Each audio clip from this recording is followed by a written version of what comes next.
el proyecto presentado por Perú Libre es un proyecto que genera suspicacia, genera sospecha, porque precisamente, como usted bien lo señala, bueno, usted lo llama líder, yo llamo el dueño de ese partido, está prófugo. Le damos la bienvenida a Antonio Maldonado, es procurador anticorrupción que está conectado aquí en Exitosa. Muy buenas noches, señor Maldonado, con todo gusto. Buenas noches, señorita Torres, con mucho agrado también. Muchas gracias. El primer proyecto fue el de Jorge Montoya, el cual generó que el fiscal de la Nación, el señor Villena Campana, levantara la voz de protesta y otros fiscales también se sumaron. Y ahora tenemos al señor Segundo Montalvo, que es de Perú Libre, y yo lo decía antes de la pausa comercial, Perú Libre tiene a su líder prófugo de la justicia. Exactamente.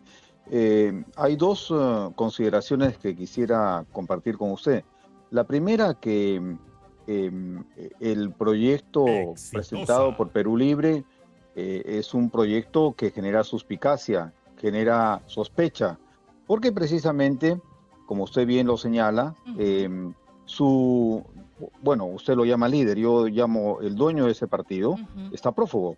Entonces, es muy extraño que el partido, quizá obedeciendo a órdenes del señor que está prófugo, presente un proyecto de ley que tiene sospechas de intervención política, por así decirlo, pero incluso decir intervención política sería generoso con ese proyecto.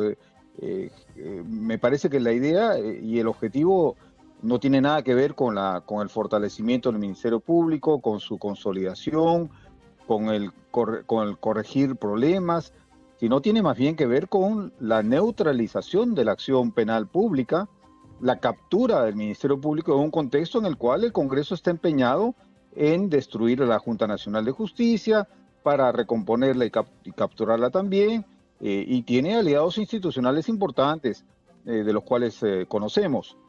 Entonces, hay un aspecto político que preocupa profundamente, porque el contexto es un contexto del cual, digamos, la única reorganización que esperaríamos en la ciudadanía, dado el alto grado de desaprobación del Congreso, es la reorganización del Congreso, y nada más. Con eso ya sería mucho. En la parte técnica, hay que decir que es un proyecto pobre, es un proyecto carente de la mínima técnica, carece de indicadores, no señala los problemas principales que el Ministerio Público afronta.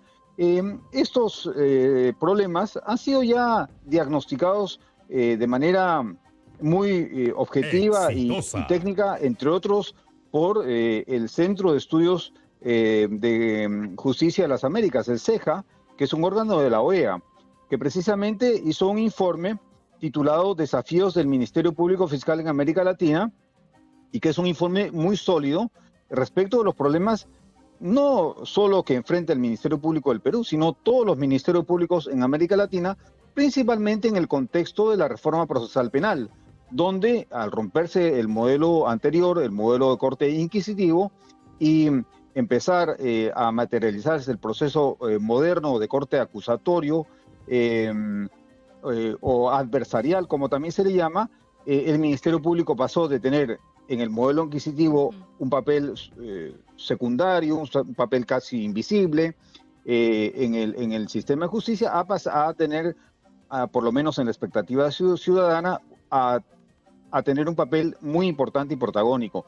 Entonces, todos estos problemas han sido analizados seriamente por el CEJA, pero también han sido analizados por ejemplo, la Oficina Regional en México del Alto Comisionado de las Naciones Unidas para los Derechos Humanos, que ha producido unos indicadores que son aplicables a varios contextos, no solo para México, obviamente, y ninguno de esos indicadores está mencionado en este proyecto de ley. Está claro que hay una preocupación internacional frente a lo que va a pasar con la Junta Nacional de Justicia, incluso ya desde el año pasado entiendo que diversas embajadas habían pronunciado. Sin embargo, en respuesta al primer proyecto de ley que lo impulsó Jorge Montoya, salió a hablar el fiscal de la Nación, Juan Carlos Villena Campana, y habló de la reorganización y además dijo algo importante, ¿no? Es cierto que están involucrados algunos fiscales, bueno, 4 fiscales, ¿no? Pero no son el rostro del Ministerio Público. Hay muchos más fiscales trabajando y buscando generar este sentimiento de justicia en la población. ¿Es suficiente sus palabras o además debió anunciar algo más categórico, más contundente, como fechas, como planes? ¿Qué va a reorganizar? ¿Cuándo va a comenzar esto? Mire, la respuesta del fiscal de la Nación a la primera iniciativa del Congreso de intentar intervenir indebidamente en el Ministerio Público fue una respuesta de integridad, de valor y de coraje institucional. Esa era la respuesta que correspondía en ese momento. No es que el Ministerio Público sea una institución que anda navegando como una nave en el garete, de ninguna manera. En la presentación del presupuesto público para el presente año, el Ministerio Público ha hecho una sustentación muy precisa de los objetivos y de los lineamientos institucionales estratégicos que va o que pretende lograr. De tal manera que los señores del Congreso deberían estar mínimamente informados de tanto el estudio que le he mencionado de CEJA, como aquellos indicadores de la ONU, como del propio documento que el Congreso aprobó respecto del presupuesto de la República, en la asignación correspondiente al Ministerio Público. De tal manera que seguramente el Ministerio Público, claro, ha sido golpeado en un contexto determinado de forma muy desafortunada. Ha sido golpeado, en primer lugar, por la propia conducta de la entonces fiscal de la Nación, la señora que hoy está suspendida provisionalmente por la Junta Nacional de Justicia. Y ha sido golpeado también el Ministerio Público por el contexto político sumamente adverso. El estudio de CEJA señala precisamente que cuando hay crisis políticas muy graves, donde la voluntad política está orientada más bien a la manipulación que a la consolidación de nuevas instituciones, instituciones como el Ministerio Público sufren. Toda vez que, como usted conoce y el público conoce, varios congresistas están involucrados o señalados por lo menos en un quid pro quo con el ministerio, con el propio ministerio, el propio despacho de la fiscal de la Nación. Y la presidenta Boluarte también se ha pronunciado hoy día, los medios le han consultado sobre qué opina y le ha pedido al Congreso reflexionar. ¿Qué va a pasar con la presidenta? Porque recordemos que cuando la Junta se pronunció sobre el caso Zoraida Ábalos ya dijeron que era juez y parte. Ahora la presidenta emitió una opinión. ¿También van a tener la misma postura con ella? ¿Va a ser medida por la misma vara?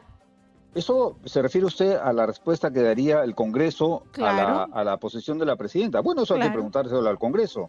Yo como ciudadano observo que hay una hipertrofia y una exageración, por decirlo menos, en las intervenciones del Congreso. El Congreso cree que es a la vez ejecutivo, poder judicial y a la vez con poder legislativo.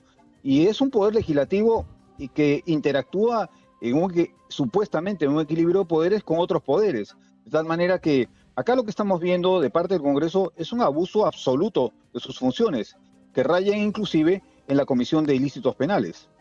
Y entiendo de que la Junta de Portavoces lo que está buscando, ya lo han mencionado algunos líderes políticos como César Acuña, por ejemplo, está buscando una nueva Junta Nacional de Justicia. Está clarísimo que se requiere la mitad de votos más 1 para que sean destituidos o inhabilitados de la función pública por 10 años. Ellos hablan de que hay accesitarios, por supuesto, pero entiendo de que ya van a cumplir los 75 años que les da el límite y quienes aceptarían ese cargo por 8 meses. ¿Qué está buscando el Congreso? Bueno, es fácil descubrir lo que está buscando el Congreso a partir de sus acciones. Lo que está buscando el Congreso a partir de la inhabilitación de los actuales integrantes de la Junta es capturar la Junta Nacional de Justicia para configurarla de acuerdo a sus particulares intereses privados, sectoriales o políticos, como quiera llamársele. Algunos miembros de la Junta Nacional de Justicia, en mi opinión, van a ser desaforados, van a ser inhabilitados de manera irreversible. Yo creo que esa situación va a sufrir el doctor Aldo Vázquez. Esta situación va a sufrir también la magistrada Tello, etcétera. Pero hay otros miembros de la Junta que yo creo están de manera pues creativa y muy nacional buscando oportunamente su recolocación en la correlación de fuerzas dentro de la Junta y seguramente quedarán. Más los dos que ya han sido nombrados por el Tribunal Constitucional, bueno, y con eso tendremos pronto una nueva Junta Nacional de Justicia de acuerdo al menú que quieren las fuerzas políticas del Congreso. Un menú que controla el sistema de justicia a través de la Junta Nacional de Justicia. Muy bien, gracias. Antonio Maldonado es procurador anticorrupción. Muchas gracias por su opinión aquí en Exitosa. Muy buenas noches. Buenas noches. Saludos. Muy buenas noches.